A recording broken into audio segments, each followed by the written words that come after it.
Welcome back to another episode of Family Vacation. Last week, Matt took a look at an album not from this year, but an album he's been waiting to discuss for quite a while. So this summer for Family Vacation, we're thinking of diversifying our content a little more. So instead of just focusing on current albums, we're going to talk about pretty much any album we feel like. But sorry to disappoint, family heads, I'm still sticking with the new stuff this week, which is fitting since we'll be taking a look at an album that I found to be pretty disappointing. So grab your glasses, family heads, and make sure they're half full, because this week we're taking a look at Radical Optimism by Dua Lipa.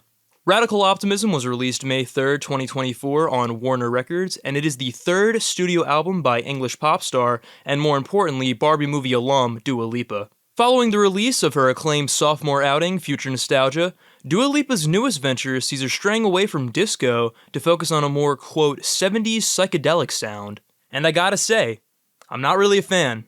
As the title suggests, I was very optimistic for this album, since I really enjoyed Future Nostalgia and I was waiting for Miss Lipa's return. But this album just left me feeling kind of empty, which is a shame because on paper, this album's concept sounds amazing. I mean, Dua Lipa trying her hand at psychedelia with Kevin Parker playing a major role as a musician and producer sounds like a home run. But I feel like this album just doesn't really go far enough with that idea. Most tracks on this album just feel really hollow and very generic. Gone are the lush instrumentals and grandiose production that really complemented Dua Lipa's charisma on Future Nostalgia. Instead, we get an experience that feels really subdued, and not very psychedelic at all. Now, I don't want to take anything away from Dua Lipa.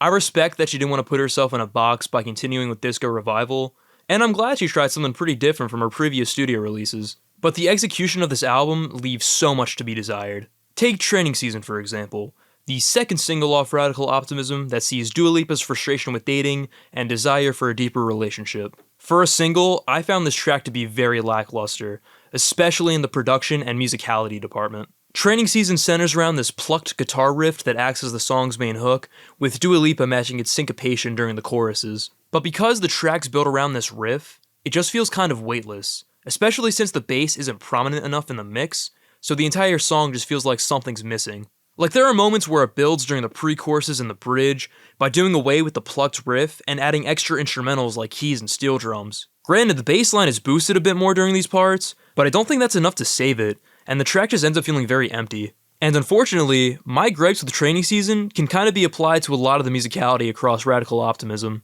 Most tracks just feel very bland and generic, with little personality besides the album's summer vibes and tropical influences. There's really not a lot that demands your attention on this album, unlike Future Nostalgia, which had so much gusto and energy that really kept you engaged with the dance hooks. But tracks on Radical Optimism just kind of float on by, and they're over before you know it. Now, if that's what Dua Lipa was going for, then she definitely achieved her goal. It's just not my preferred style of her music. Take These Walls, for example. First off, worst Kendrick cover I've ever heard.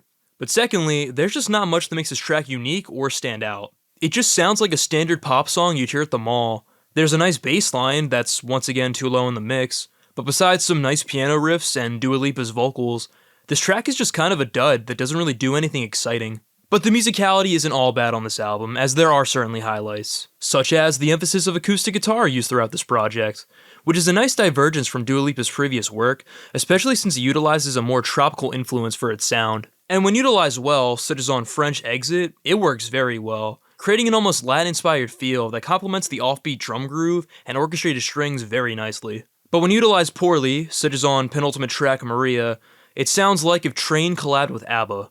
As with previous Dua Lipa endeavors, the bass lines do a lot of heavy lifting and providing a driving backbone for most of these tracks. It especially shines on What You Doin', as it matches the absolute strutting confidence this song conveys, while heavily leaning into the disco sound. However, some of these great bass lines suffer from the production, as the poor mixing on the bass is a persistent problem that plagues this album. Now, the drum work ranges from pretty cool to just the bare minimum, which is very frustrating as there are some really cool percussive moments, such as the aforementioned groove on French Exit, the 16th note disco beat on Illusion, and the emphasized toms on Falling Forever. But besides a couple other interesting moments, most tracks just give a standard downbeat all throughout. However, the piano and key work is very solid on this album, adding a nice element of flavor on every track they're utilized, such as the accented descending keys on Illusion that give me Daft Punk vibes, and the crunchy retro disco synths on Houdini. So overall, it's a mixed bag with some really choice key work, bass lines that get bogged down by lackluster production,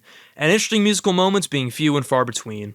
But enough about the instrumentals. This is a Dua Lipa album after all, so let's talk about the true star of this album, the vocals. Dua Lipa is easily the highlight of Radical Optimism, which is good considering, again, Dua Lipa album. But on this project, she does a really great job of showing her vocal range with all the different styles these tracks tackle. Illusion is a particularly striking example, as this dancey house track really shows a strong dynamic between her fluttery high register on the pre-choruses and her commanding presence on the choruses, culminating in a really fun, trippy club track that lets Dua Lipa rule the dance floor.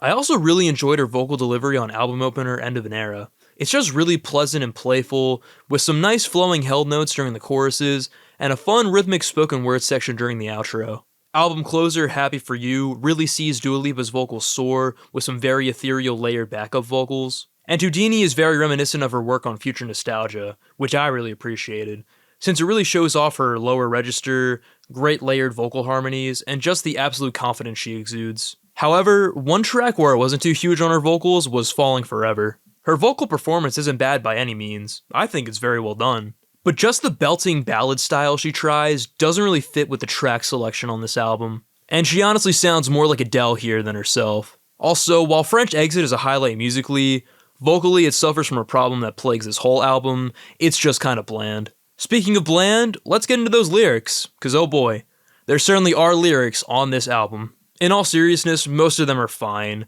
they're just not super memorable. This album's lyrics mostly focus on relationships, and Dua Lipa looks at them with a few interesting angles, such as on Happy For You, which sees her showing genuine happiness for a previous partner's new success and relationship. Falling Forever, which sees her desire to keep a seemingly passionate and deep relationship going, while also fearing what will cause it to end. And Maria sees her lamenting over the hold her current partner's ex has over them. So there are interesting song concepts, and I appreciate the variety of angles in which a common topic is explored, but once again, the execution could be better. Everything just feels very basic, and there aren't really any lines that stood out or resonated with me. Plus, there are just some weird lines that kind of make you do a double take, like Love Me Like a Rodeo on Training Season, or the premature fucks on These Walls. Before we get into my final thoughts, I want to talk about some song highlights and general observations. Two tracks I genuinely really enjoyed were Houdini and What You Doin'. These songs fuck pretty hard and were more of what I was looking for from this album. There's so much energy and personality on these tracks through both the vocals and musicianship. Houdini has this really memorable dark synth line and some warbly guitars that just make this track move. Plus the Houdini metaphor used to represent disappearing is kinda cute. And then What You Doin' just fucks. The previously mentioned bass line is great, as well as the retro ethereal sound font used on the accented keys. And Dua Lipa's soulful vocals during the choruses really help this track shine. There are other tracks that I think are solid, but have a few things holding them back due to strange production or conceptual choices. Such as Illusion, which I think is pretty good for the most part, but the ending where all the music drops out and Dua Lipa elongates the word illusion just sounds really silly. End of an Era is a solid enough opener, but it has like 10 seconds of silence before going into Houdini, and I'm not sure why that's there, but I'm assuming it's deliberate. And Anything for Love is just a strangely constructed song. It's kind of broken into 3 parts, with a little skit at the beginning, followed by a piano ballad, and then ending with the main synth-led groove. It's not a bad song, it's just very odd, but those synths are pretty sick, having this laid-back, spacey sound. And with that, let's get into my final thoughts. Overall, Radical Optimism is kind of a mixed bag. There are definitely bright spots in the music, such as the bass and key work throughout, as well as Dua Lipa's vocals, but a majority of the music sounds kind of bland, and is mostly a byproduct of the overall vibe this album's going for. Plus, there are some production issues, like the mixing, that hold some of these songs back from truly being great. And the missed potential of this album's concept is once again disappointing, since 70s psychedelia rarely, if at all, appears on this album. Now, there are some solid tracks that I think are great additions to Dua Lipa's catalog, such as the aforementioned Houdini and What You Doin'. But on the flip side, there are just too many generic tracks like Falling Forever, These Walls, Maria, and Training Season that don't really do anything to excite or interest me. I will say, upon all my re-listens, I've come to appreciate individual parts of some of these songs, but as a whole, these tracks just leave so much to be desired. And that could be said about this whole album. It's fine in some parts, worse in others, but it could have been so much better. So with that said, I'm going to give Radical Optimism a generic C on the rating scale. Radical Optimism, more like radically mid. Anyway, that'll do it for this week's episode of Family Vacation. Have you listened to Dua Lipa's new album? What'd you think? Feel free to let us know. I am also aware that Dua Lipa has released an extended edition of this album, which expands on some song ideas. I listened to that version of Training Season, and it is an improvement, so I'll have to see if that goes for the full album. But as always, I'm your host, AJ Tenari. Thanks for listening and for all your love and support, family heads. Matt, we'll see you next week.